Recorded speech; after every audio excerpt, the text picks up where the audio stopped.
بسم اللہ الرحمن الرحیم۔ ہر کام خدا بنائے۔ اگر کوئی شخص مدرجہ ذیل 2 آیات مبارکہ کو ہر نماز کے بعد 7 مرتبہ پڑھا کرے گا تو اس کا ہر کام خدا بنائے گا۔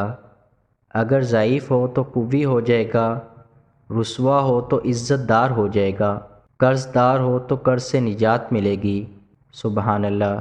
آیت یہ ہے: لَقَدْ جَاءَكُمْ رَسُولٌ مِّنْ أَنفُسِكُمْ عَزِيزٌ عَلَيْهِ مَا عَنِتُّمْ حَرِيصٌ عَلَيْكُمْ بِالْمُؤْمِنِينَ رَءُوفٌ رَحِيمٌ فَإِن تَوَلَّوْا فَقُلْ حَسْبِيَ اللَّهُ لَا إِلَٰهَ إِلَّا هُوَ عَلَيْهِ تَوَكَّلْتُ وَهُوَ رَبُّ الْعَرْشِ الْعَظِيمِ۔ اس عمل کو خود بھی کریں اور صدقہ جاریہ کے طور پر دوسروں کے ساتھ بھی لازمی شیئر کریں۔